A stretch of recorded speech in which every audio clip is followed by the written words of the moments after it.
Hora de conversar com Mônica Bergamo. A Mônica tem informações de bastidores sobre como a fala do Lula sobre o voto secreto foi recebido entre os ministros do STF. Conta pra gente, Mônica. Bom dia.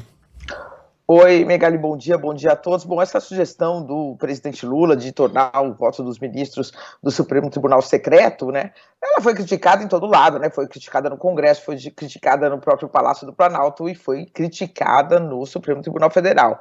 O Megali, assim que o Lula não assim que o Lula falou, né? Mas quando começou a repercutir a fala dele sobre esse voto secreto no Supremo, eu mandei mensagem para vários magistrados e tentei falar com alguns, e um me respondeu rapidamente, escreveu assim: péssimo, em letras garrafais, ou seja, foi muito mal recebido, porque a transparência no Supremo Tribunal Federal ela já vem de muito longe, né, Megali? Então, apesar das consequências que a gente sabe que isso trouxe mesmo na vida pessoal dos ministros, quer dizer, os ministros viraram celebridade no Brasil, para o bem e para o mal, aquilo que o Lula disse, ele tem razão, quem gosta do voto aplaude, quem não gosta fica com ódio, ou com raiva, muita raiva, mas fato é que ela já vem de longe, e o Supremo, o Megali, ele se transformou em um dos poucos lugares, né, um dos raros ambientes no Brasil em que se pode debater temas de altíssima complexidade, né, com diversos pontos de vista diferentes, muitas vezes, mas com alguma racionalidade, com alguma ciência, né?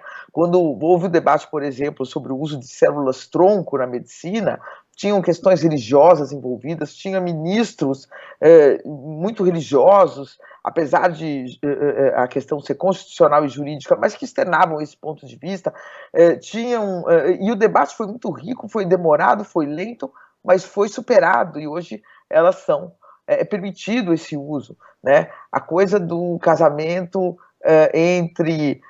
da união estável, homoafetiva também, um debate que era um tabu na época em que foi debatido, era de difícil se ter uma conversa racional sobre isso, e ali você tem, e o Supremo não é que são apenas 11 ministros, né, Megali, debatendo, para algumas votações, diversas delas, são feitas audiências públicas, são consultadas pessoas de diversos pontos de vista que vão lá e colocam o seu posicionamento, os ministros ouvem todo tipo de argumento para depois fazer o seu voto, e a gente pode assistir isso, repito, diversos pontos de vista, sendo debatidos com alguma racionalidade, né, e a sociedade participando disso de forma muito intensa. São vários assuntos aqui, são centenas, a gente podia citar vários, né? Mas só na semana, há alguns dias, a descriminalização da maconha, um debate importante no Brasil também, que tem consequências e impactos na área da segurança, sendo feito ali, e com todo mundo pode ver qual decisão vai ser tomada que vai impactar na nossa vida. Então, a chance disso passar é zero, né? O que os ministros discutem, sim, Megali, essa é uma nova informação, é uma forma de tornar esse debate um pouco deles mesmos, um pouco mais racional. Tem temas que são 10 sessões que levam, o juiz de garantias levou várias sessões para ser votado, talvez encurtar um pouco o debate, né, para não ficar assim, às vezes, muitas sessões para um só tema, mas fato é que essa ideia do Lula foi mal recebida ali na corte e com muito descrédito, Megali. Ninguém acha que essa ideia vai evoluir. Para isso, o Lula precisaria apresentar um projeto de lei ao Congresso e não vai comprar essa briga, porque tem outras, né, pela frente. A questão é... Bom, primeiro o casuísmo, né? Ele fala nesse assunto exatamente no momento em que ele está sofrendo pressão de uma parte do PT mais progressista devido aos votos do seu indicado ao STF, o Cristiano Zanin. Não é verdade, como disse o Flávio Dino, que países como Estados Unidos, Reino Unido e as grandes democracias europeias têm os seus votos secretos. Os votos não são secretos. Você não tem a transmissão do voto, você não tem acesso a toda a argumentação, mas você sempre sabe quem votou no quê. Como é que funciona, por exemplo, nos Estados Unidos? A corte se reúne e, havendo unanimidade, aí o voto é dado em nome da corte. Esta corte decidiu que papapá. Havendo divergência, a divergência é pública. Tais ministros ou ministras votaram contra a tese do relator. Então, você sempre sabe quem votou no quê, seja o voto unânime ou seja um voto divergente. A grande exceção é a Holanda, onde a divulgação da divergência, mesmo isso, é proibido, né? E na Holanda há uma discussão acontecendo neste instante sobre se essa divergência deveria ou não ser tornada pública.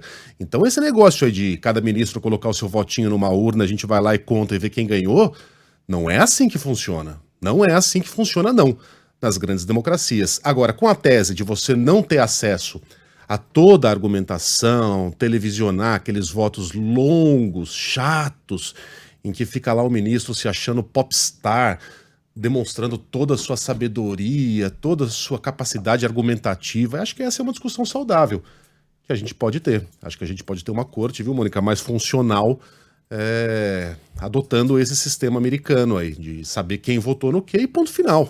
Não, o ministro não precisa ser o astro da parada. Mas mesmo essa decisão, essa discussão não existe na corte, né? Não, mesmo essa discussão não existe, né? O Megali, o que existe ali é uma discussão do tipo assim: você tem um voto, né? O voto do relator, aí os 5 ministros que apoiam o voto daquele relator não precisariam ficar 5 horas falando do seu próprio voto, mas sim fazer algumas considerações para acompanhar o relator. Aí viria o voto divergente, mesma coisa de quem ficasse de um outro lado. Isso são coisas que estão discutidas justamente para eles economizarem um pouco de tempo, né? Agora, Megali, por que tudo que é bom para os Estados Unidos tem que ser bom para o Brasil necessariamente, né? Nem tudo.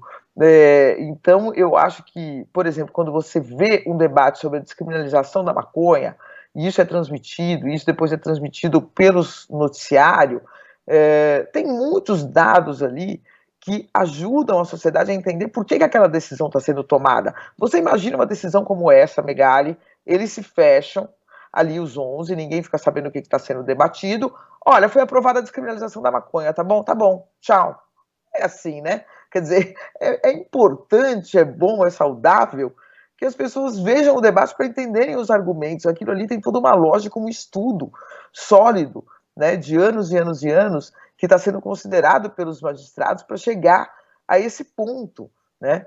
Então, a partir do momento em que há um debate, o debate é público, essas medidas, e a Suprema Corte Brasileira, ela interfere em muitas coisas da nossa vida, pelo menos a gente entende o que está acontecendo, né?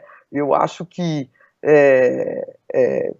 enfim, é um debate que o Lula lançou, que muitas pessoas falam, volta e meia, a opinião pública, porque a opinião pública ela pode ser massacrante. Não é o que a gente tem visto no Supremo. O Supremo tem votado de forma majoritária em muitas questões, né? Começando com essa que eu citei aqui, da descriminalização da maconha. Então, é um debate que o Lula lança, mas que não vai evoluir, pelo menos nesse momento, Megali. Muito bem. Mônica, beijão para você, até amanhã. Até amanhã.